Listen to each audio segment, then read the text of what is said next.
Hold. Angle. Hold. Yeah, we can't. I don't know if we do any heli drop-offs anymore. Reload. Nice. Dead. I heard Nice. it. Enemy tank destroyed.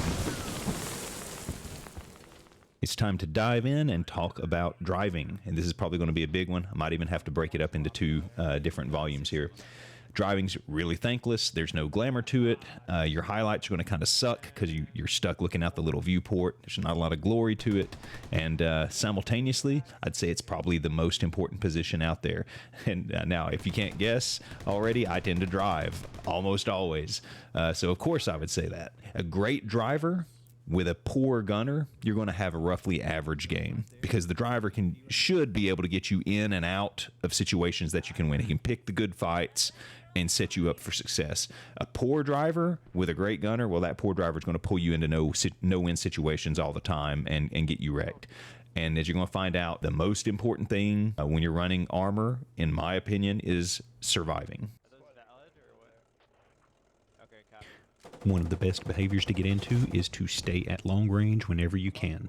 And what do I mean by long range? I'm talking 250 to 300 meters minimum, but you should be getting as far back as you can. This will make those shots from the AT infantry much more difficult. The average guys aren't going to be hitting that without a little bit of difficulty. The three great embarrassments of being a driver would be, we'll say, flipping the vehicle, getting the vehicle stuck on something, and running over friendly mines. Those are going to be your three most embarrassing things, and they're going to happen a lot, and they happen to everyone, including the most experienced drivers. I don't care what they say, it happens to all of them. Of course, your goal is to reduce how often those things happen. So yeah, let's talk about getting stuck. This is the one I hate the most because it happens to me the most often of any of these. The things that get you stuck the most often are going to be things like ditches, large rocks that you happen to run over that are off-road. But ditches are just especially a pain. Try and avoid them. It's so easy to get stuck in those sometimes when you wouldn't expect it. Just don't even go into them when you can avoid them. The vehicles that are most susceptible to getting stuck are, number one, I'd say your Chinese vehicles, especially the tracked ones. They have much lower clearance, and so they can get stuck on rocks and things out in the woods much easier than the others. Be warned when you're in those Chinese tracked vehicles. Also, the AAVP is probably the least maneuverable vehicle in the game for the Marines. You don't want to be taking it off-road or trying to go up steep hills with it if you can. Avoid getting it out in the woods. Again, it's easy to get stuck. Just do yourself a favor, stay on flat terrain and roads with that AAVP. It's probably the worst. And lastly, the BMP-2M. It's a fantastic vehicle, probably one of my favorite IFVs in the game. Avoid ditches like the plague with that thing. The birdcage armor on the sides will make it get stuck so much easier than a lot of your other IFVs. So watch out for ditches, especially in that one.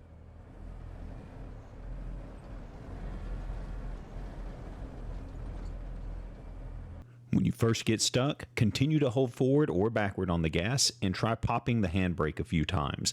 Sometimes that will give you a little extra surge to get unstuck.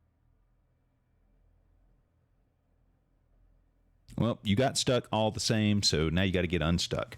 If you're running a wolf pack, which you should be doing, meaning you're running with a friend, have your wolf pack buddy bump you if possible. If he's not around to do that, the driver should be the one who typically handles the vehicle reset because you want your gunners or command seats scanning for targets. One of my biggest complaints about the game of Squad is how vehicles can get stuck severely where it needs multiple resets over and over to get them loose. If you're the driver, since you're already handling the reset, you should be the one staying outside the Vic to do it. If you need someone to switch down to the seat, have the commander or the gunner switch down and continue to try and get the tank out by driving forward, turning, whatever, while you do the resets. And you want to stay outside the Vic and keep trying to do the subsequent resets because it's going to be faster. You'll get a fast reset for the subsequent attempts, and you'll have 30 seconds of that. So every time you do a vehicle reset, you'll get 30 seconds where it'll be fast. If it's still stuck inside a tree after 1-2 resets, you'll notice it'll shoot way up into the tree. It's done for. Get you some fun screenshots, but it is done for, and there's really nothing that can be done to recover it except to have someone else destroy it with their vehicle. When you get engined by enemy AT, you should have a little velocity. If you were driving, you should still have some remaining velocity. If you're going in a good direction, go ahead and keep coasting as far as you can. Sometimes you can get lucky, catch a downhill, and coast really far out of there, coast to safety. Do that if at all possible. The other great thing, if you're running with a Wolfpack friend, like I hope you are, just have them get behind you and push you to safety. It's a great way to help a friend out, and if you're driving and your friend gets engined, you do the same. All right, you've always got the regular brake and the hand brake. What happens if you use both? Is it faster to use both? Does one stop faster than the other? Here's a quick comparison of how fast you stop, depending on which one you're using.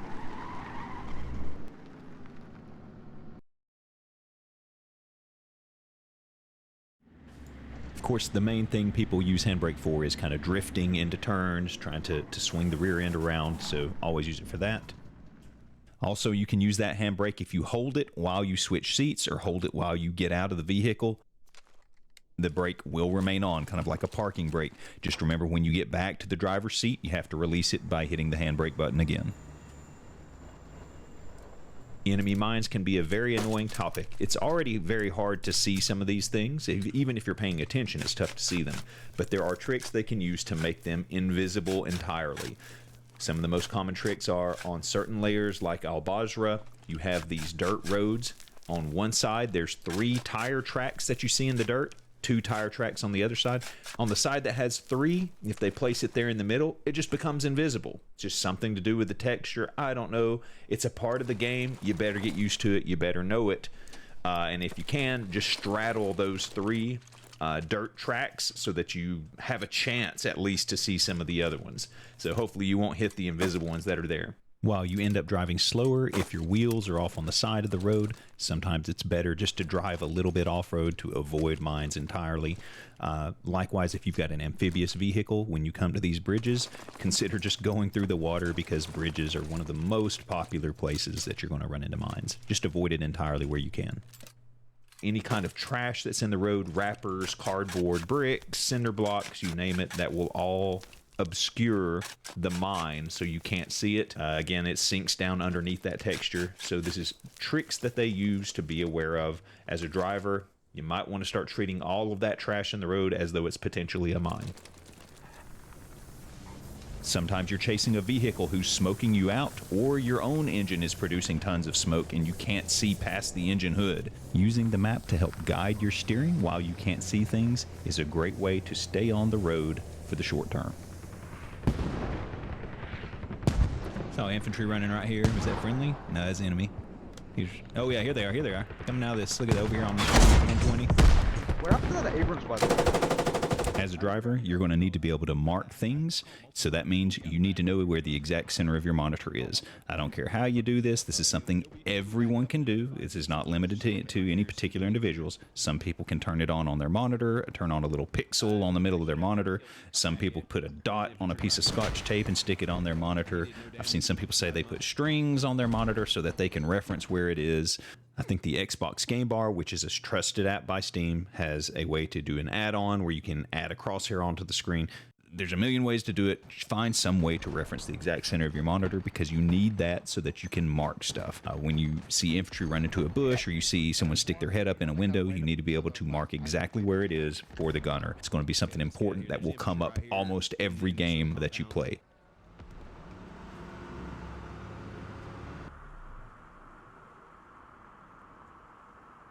Hearing the enemy vehicles is critical. One little thing you can do every so often, if you're coasting around in an area where you suspect a vehicle might be nearby, or you just want to check every so often to see if you can hear one, engine off while you're driving. Keep your momentum going and listen. It helps quite a bit. Sometimes you'll hear that subtle engine noise that you couldn't hear before, so take advantage of that. When it comes to escaping and retreating from a fight, the driver has exclusive control over that. One of the important things he's going to have to do is be able to instantly judge if this is a losing fight and if you should escape. Here we go, heads up.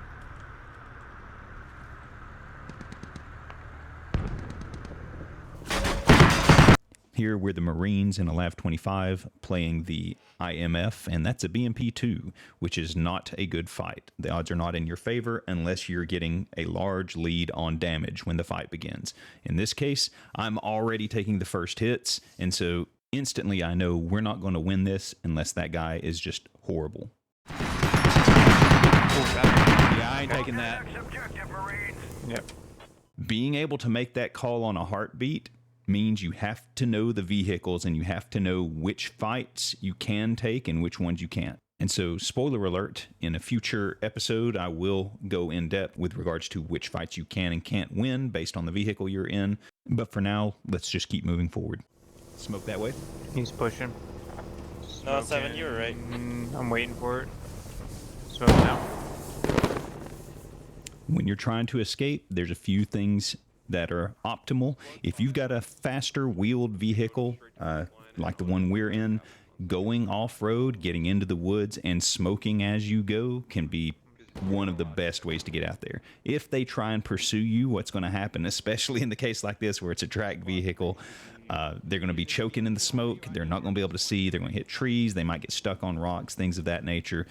There's ways around it. They can try and stay on the edge of the smoke and stuff, but it is a pain, especially if you're in a tracked vehicle. In general, I just wouldn't even chase them into there because the odds are not in your favor to catch up to them. And of course, if you have any friendly infantry or friendly vehicles nearby that you could drag them towards to get them ambushed, it's always a great play as well. Yeah. Oh, we got it!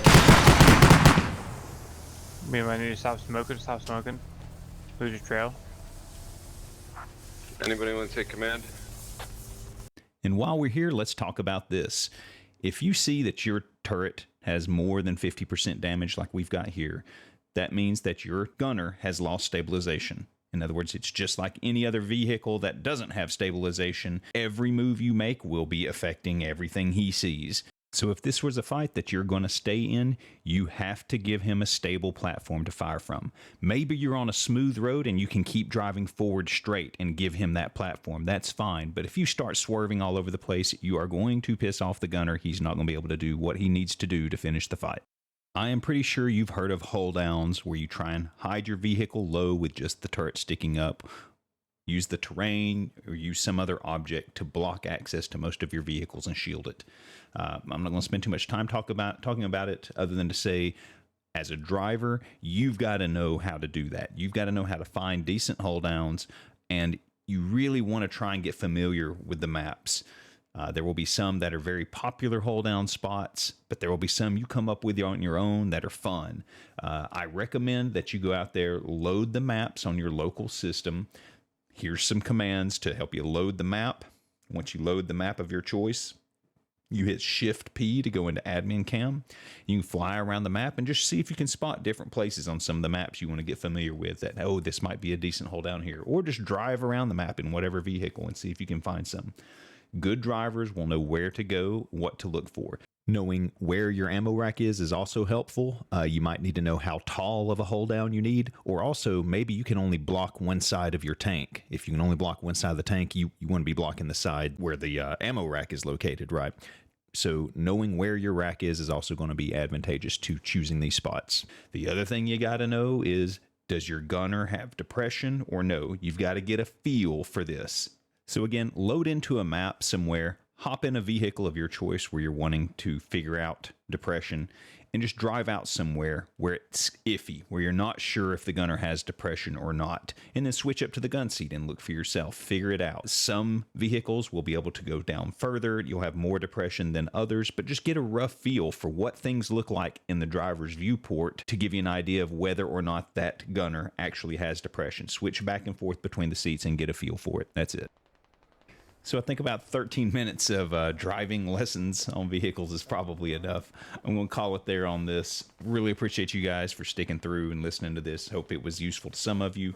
If you would, give me a subscription or something. Help me out there. I'd appreciate it. Hopefully there was something decent in here to give you guys a little edge on one of those next fights that you get into. Driving is critical. It's what I do. I actually enjoy it. I know that seems odd, but I really like doing that. It feels got a very tactical feel to it when you get into it. Hopefully some of you feel the same and can get a little something out of this. So Anyway, thanks again for your time, and we'll see y'all out there. Shit! Oh, Big Bessie, you served us well. Let's go. GG. Roll them. Commander on deck, all systems online. Oh yeah. Oh my god! 104. Even I got in. Rack 'em. I was driving most of the game.